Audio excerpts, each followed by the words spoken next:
बिस्मिल्लाहिर्रहमानिर्रहीम। How are you students? Hope that you are fine. Students, जैसा कि मैं वीडियोस बना रहा हूँ, मेरा मकसद यही है कि आपके लिए मैक्सिमम जो है वो आसानी पैदा की जाए ताकि आप कम वक्त में ज़्यादा से ज़्यादा मार्क्स ले सकें और मुझे भी दुआओं में याद रखें और आपकी कामयाबी भी आपके कदम चूमे।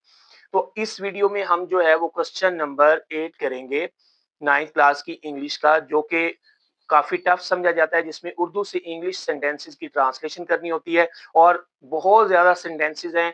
टेंसेस से हटकर जो है यूजेस वाले भी सेंटेंसेस हैं, जो कि काफी एक्सरसाइजेज हैं, काफी सेंटेंस बन जाते हैं। स्टूडेंट्स इसको बड़ा बर्डन समझते हैं क्योंकि मार्क्स भी कम होते हैं, 5 मार्क्स का, लेकिन लेंथी सिलेबस है।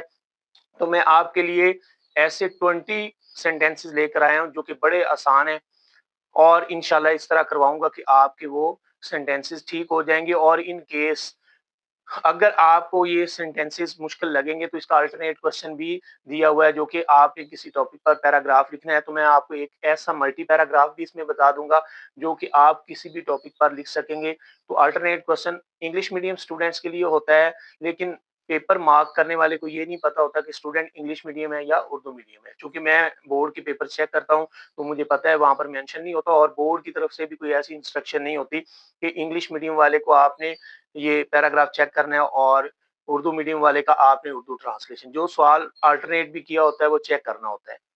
अगर एक स्टूडेंट ने दोनों सवाल अगर कर दिए हैं तो दोनों को ही चेक करना होता है और जिसके मैक्सिमम मार्क्स होते हैं वो लगाने होते हैं। तो इसलिए हम जो है वो 20 उर्दू से इंग्लिश ट्रांसलेशन वाले सेंटेंसेस भी करते हैं और उसके साथ जो है हम एक पैराग्राफ कर लेंगे।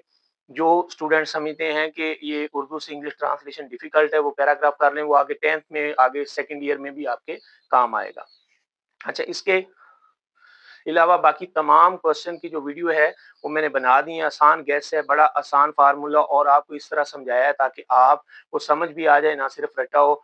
और वो वीडियोस भी आप देख लें, हर वीडियो का डिस्क्रिप्शन में लिंक मौजूद है, सारी वीडियोस देख लें। इंशाल्लाह आपकी इंग्लिश के जो है वो मैक्सिमम मार्क्स आएंगे और आपको तैयारी करने में ज़्यादा दिक्कत भी महसूस नहीं होगा। कम वक्त में आपकी तैयारी ज़बरदस्त हो जाएगी।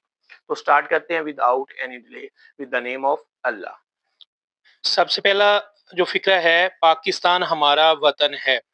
Pakistan is our homeland. Homeland वतन को कहते हैं। उसके बाद है, क्या वो वक्त से पहले आ गए थे? Had they arrived before time. हम एक दूसरे से रोज मिलते हैं। जिसमें रूटीन होती है उसमें हम फर्स्ट फॉर्म यूज करते हैं।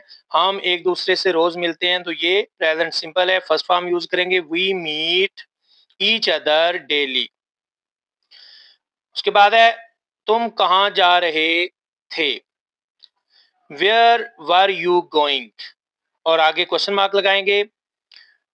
ये किताब किसकी है? Whose book is this. Question mark लगा देंगे। क्या आप मेरी मदद करेंगे? Will you help me. हमें अपने मुल्क से मोहब्बत करनी चाहिए।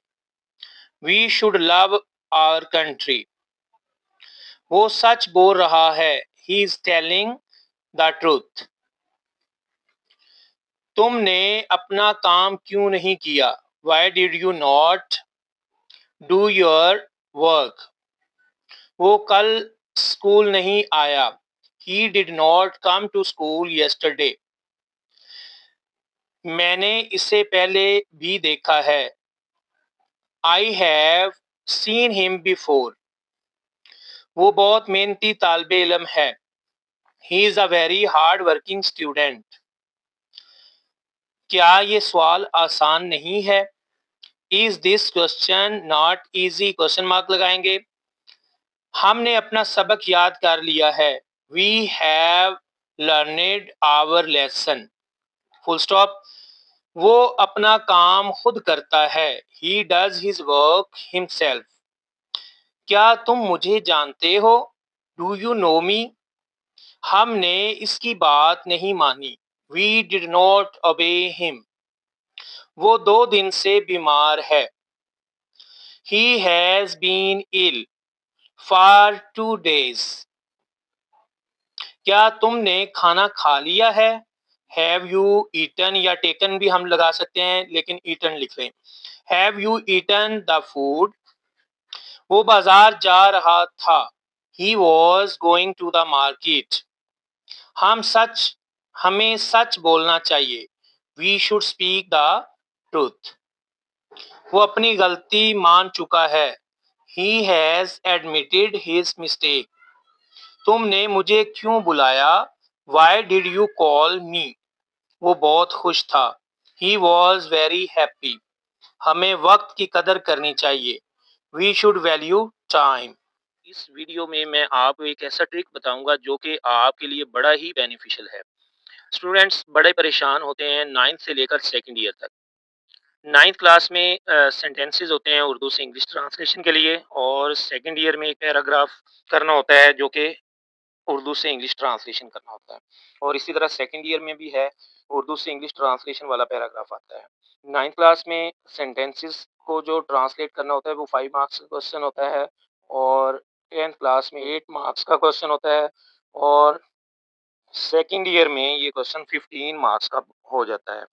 अब स्टूडेंट्स जिनको टेंसेस नहीं आते, ग्रामर नहीं आती, और बड़ी उनके लिए ये प्रॉब्लम बनता है कि ये मार्क्स लूज़ होने का एक ज़रिया है। लेकिन मैं आपके लिए एक ऐसा टिप लेकर आया हूँ कि इंशाल्लाह आपके ये मार्क्स लूज़ नहीं होंगे। आप आधा घंटा अगर इस वीडियो को देखने के बाद दे देंगे याद करने के लिए, तो आपके मार्क्स पूरे-पूरे आएँगे। स्टूडेंट्स अगर आप इस क्वेश्चन पर गौर करें 9th में, 10th में और सेकंड ईयर में, तो यहाँ पर आपको अल्टरनेट क्वेश्चन दिया जाता है फॉर इंग्लिश मीडियम स्टूडेंट्स। उसमें क्या होता है कि आपने एक पैराग्राफ लिखना होता है किसी भी टॉपिक पर, टॉपिक दिया होता है, गिवन टॉपिक पर, और ये इंग्लिश मीडियम स्टूडेंट्स के लिए होता है। जबकि मैं पेपर मार्क्स करता हूँ बोर्ड्स के, तो वहाँ पर ना तो एग्जामिनर को पता होता है कि ये इंग्लिश मीडियम है, उर्दू मीडियम है, और ना ही ऐसी कोई इंस्ट्रक्शन होती है। बल्कि इंस्ट्रक्शन ये होती है कि आपने सारे क्वेश्चन मार्क करने हैं, और फिर जिसके ज़्यादा नंबर होंगे वो काउंट होने हैं अगर अल्टरनेट क्वेश्चन आपने किया है तो। चॉइस में अगर क्वेश्चन किया, लेकिन आपने एक ही क्वेश्चन करना है तो वो मार्क होगा और उसके नंबर आने। अब स्टूडेंट परेशान है कि इतने ज़्यादा टॉपिक्स हैं, हम किस टॉपिक पर जो है वो पैराग्राफ याद करें। तो मैं आपके लिए एक ऐसा पैराग्राफ बना कर लाया हूँ, मैंने प्रिपेयर किया है जो आपके हर टॉपिक पर लग सकता है। आपने इस पैराग्राफ को याद करना है, इसमें ब्लैंक्स हैं, ब्लैंक्स में आपने टॉपिक का नाम लिखना है और इस पैराग्राफ को लिख देना है। इंशाल्लाह आपके मार्क्स जो हैं वो पूरे-पूरे आएँगे। तो हम स्टार्ट करते हैं इस पैराग्राफ को। आपने ये पैराग्राफ याद कर लेना है। 9th क्लास के स्टूडेंट्स के लिए ये वीडियो बड़ी बेनिफिशियल है, क्योंकि 9th में ये 5 मार्क्स का क्वेश्चन भी वो कर लेंगे। आगे 10th में 8th क्लास का उनके यही पैराग्राफ काम आएगा, और सेकंड ईयर में भी 15 मार्क्स वो कैच कर सकते हैं। तो स्टार्ट करते हैं अल्लाह के नाम से। सबसे पहले आपने पैराग्राफ का टॉपिक ऊपर लिखना है, क्वेश्चन नंबर लिखकर, और ऊपर पैराग्राफ का टॉपिक लिखना है। उसके बाद आपने स्टार्ट करना है, dash has become topic of the day, everybody knows about dash, it is an age of science and technology, full stop, everything is just a click away, full stop, it is an age of science and technology, full stop, everything is just a click away from us, full stop. Nowadays media also plays its role to enlighten public opinion about dash, full stop. The people who are not aware of dash, full stop, are really the people who are not aware of dash are really ignorant, full stop. So comma, we should have a deep knowledge about dash. Shakespeare says that there is nothing good or bad, only its use makes it so, full stop. Same is the case with dash. No doubt the knowledge about dash is being spread by leaps and bounds, full stop, but it is the need of hour that we should talk about dash in clear terms. Only this way we can come to a right conclusion about dash, full stop. According to Matthew Arnold, comma, inverted commas में, we are here on the earth to do well to others, full stop. What the others are here for, comma, I don't know, full stop, और inverted commas close कर देंगे. So comma, we should do our best about dash with others for their well being, full stop लगा के अब ये paragraph खत्म हो गया, इसमें अगर आप फर्दर लाइन्स ऐड करना चाहते हैं, तो उस टॉपिक के रिलेटेड आप कर सकते हैं, जो टॉपिक आपको आया है, अगर उसके बारे में आप कोई लाइन्स लिख सकते हैं तो। लेकिन आपने एक बात का ख़्याल रखना है कि आपके ग्रामर स्पेलिंग मिस्टेक ना हो। इस पैराग्राफ को आपने याद करना है, आपकी स्पेलिंग और ग्रामर मिस्टेक बिल्कुल ना हो, तो इंशाल्लाह आपके मार्क्स पूरे-पूरे आएँगे। और इसके बाद इसका एक और बड़ा फ़ायदा क्या है कि अगर आपको ऐसे याद नहीं, तो ये पैराग्राफ किसी ऐसे पर भी लिखा जा सकता है। आपके जो भी टॉपिक्स आए हैं, जैसे करप्शन है, मोबाइल फ़ोन है, तो उसमें आपने ये पैराग्राफ लिख देना है और ब्लैंक्स में वो टॉपिक का नाम लिखते जाना है। उम्मीद करता हूँ आपको ये वीडियो बड़ी अच्छी लगी होगी। आप इस वीडियो को अपने दोस्तों के साथ भी शेयर करें, लाइक करें, सब्सक्राइब करें और मैं आपके लिए दुआ गो हूँ। अल्लाह आपको कामयाब करे और आप अच्छे नंबरों से पास हो जाएँ। Thank you, have a nice day.